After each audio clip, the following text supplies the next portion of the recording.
बद्रिका आश्रम में भगवान नारायण के द्वारा नारद जी की शंका का समाधान।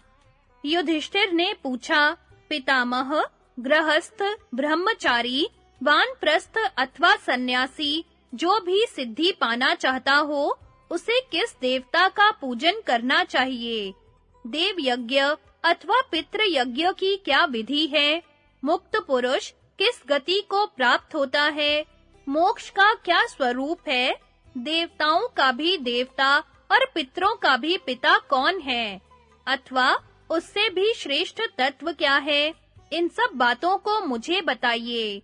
भीष्म जी ने कहा, युधिष्ठिर, तुमने बड़ा गूढ़ प्रश्न किया है। इसका उत्तर समझने में कठिन है, फिर भी तुम्हें तो बतलाना ही है। इस विषय में जानकार लोग देव ऋषि नारद और नारायण ऋषि के संवाद रूप प्राचीन इतिहास का उदाहरण दिया करते हैं। मेरे पिताजी ने मुझे बताया था कि भगवान नारायण संपूर्ण जगत के आत्मा, चतुर्मूर्ति और सनातन देवता हैं। वे ही धर्म के पुत्र रूप में प्रकट हुए थे। स्वयं भुव मनवंतर के सत्य युग में उनके 4 स्वयं भुव अवतार हुए थे, जिनके नाम हैं नर, नारायण, हरि और कृष्ण।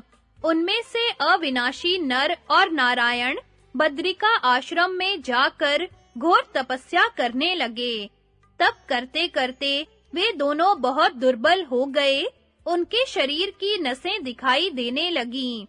तपस्या से उनका तेज इतना बढ़ गया कि देवताओं को भी उनकी ओर देखना कठिन हो गया। जिस पर उनकी कृपा होती थी, वही उन्हें देख सकता था। एक समय शीघ्रगामी नारद जी घूमते-घूमते बद्रिका आश्रम में जा पहुँचे। वहां जब नर और नारायण के नित्य कर्म का समय हुआ, तो नारद जी के मन में उन्हें देखने के लिए बड़ा कौतूहल हुआ।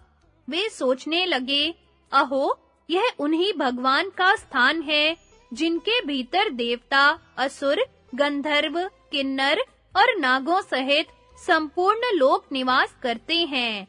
पहले ये एक ही रूप में विद्यमान थे, फिर धर्म के वंश में 4 स्वरूप धारण करके प्रकट हुए।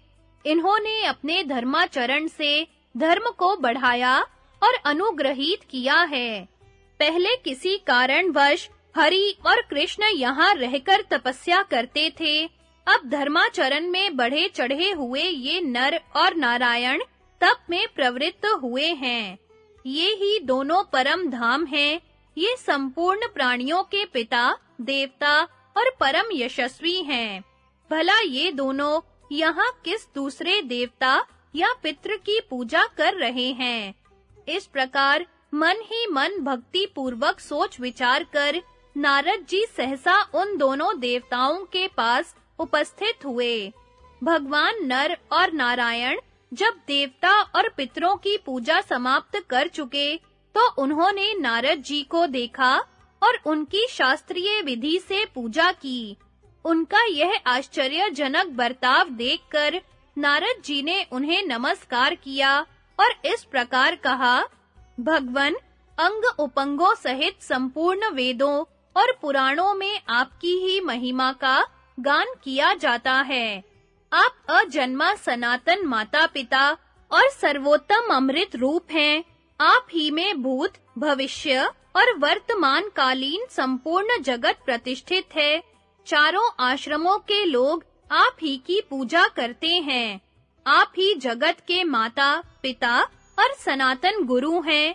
फिर भी आप जिस देवता या पितृ की पूजा करते हैं, वह कौन है?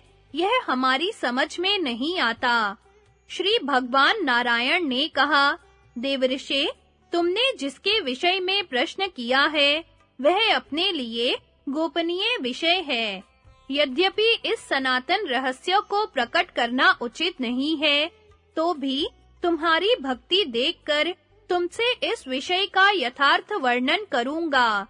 जो सूक्ष्म, अज्ञेय, अव्यक्त, अचल और ध्रुव है, जो इंद्रियों, विषयों और संपूर्ण भूतों से परे है, तथा विद्वानों ने जिसे संपूर्ण प्राणियों का अंतरात्मा, क्षेत्रज्ञ त्रिगुणातीत तथा अंतर्यामी बतलाया है, उस परमात्मा से ही त्रिगुणमय अव्यक्त की उत्पत्ति हुई है, जिसे प्रकृति कहते हैं।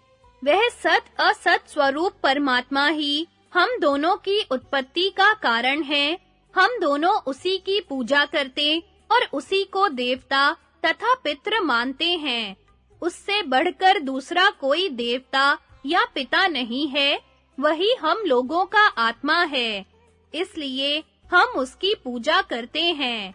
ब्राह्मण, उसी ने लोक को उन्नति के पथ पर ले जाने वाली धर्म मर्यादा स्थापित की है।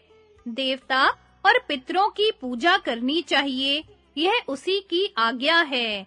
ब्रह्मा, रुद्र, मनु, दक्ष, भृगु, धर्म, यम, मरीचि, अंगीरा, अत्रि, पुलस्त्य, पुलह, क्रतु, वशिष्ठ, परमेष्ठी, सूर्य, चंद्रमा, कर्दम, क्रोध और विकृत, ये प्रजापति उसी परमात्मा से उत्पन्न हुए हैं और उसी की बनाई हुई सनातन मर्यादा का पालन करते हैं। श्रेष्ठ ब्राह्मण उसी के उद्देश्य से किए जाने वाले देवता तथा पितृ संबंधी कर्मों को ठीक-ठीक जानकर अपनी अभीष्ट वस्तुओं को प्राप्त करते हैं। स्वर्ग में रहने वाले प्राणियों में से जो कोई उस परमात्मा को प्रणाम करते हैं, वे उसकी कृपा से उत्तम गति प्राप्त करते हैं। जो 5 ज्ञानेंद्रिय, 5 कर्मेंद्रिय, 5 प्राण तथा मन और बुद्धि रूप 17 गुणों से, सब कर्मों से तथा 15 कलाओं से अपने को पृथक समझते हैं, वे ही मुक्त हैं। यह शास्त्र का सिद्धांत है। मुक्त पुरुषों की गति परमात्मा है, जिसे शास्त्रों में क्षेत्रज्ञ कहा है। वह परमात्मा सर्वगुण संपन्न तथा निर्गुण भी कहलाता है। ज्ञान योग के द्वारा उसका साक्षात्कार होता है। हम दोनों का प्रादुर्भाव उसी से हुआ है। ऐसा जानकर हम उस सनातन परमात्मा की पूजा करते हैं। चारों वेद, चारों आश्रम तथा नाना प्रकार के मतों का आश्रय लेने वाले लोग भक्ति पूर्वक उसकी पूजा करते हैं और वह इन सबको उत्तम गति प्रदान करता है। जो सदा उसका स्मरण करते तथा अनन्य भाव से उसकी शरण लेते हैं, उन्हें सबसे बड़ा लाभ यह होता है कि वे उसके स्वरूप में प्रवेश कर जाते हैं। नारद, तुम्हारी भक्ति और प्रेम के कारण हमने तुम्हारे सामने इस परम गोपनीय विषय का वर्णन किया है।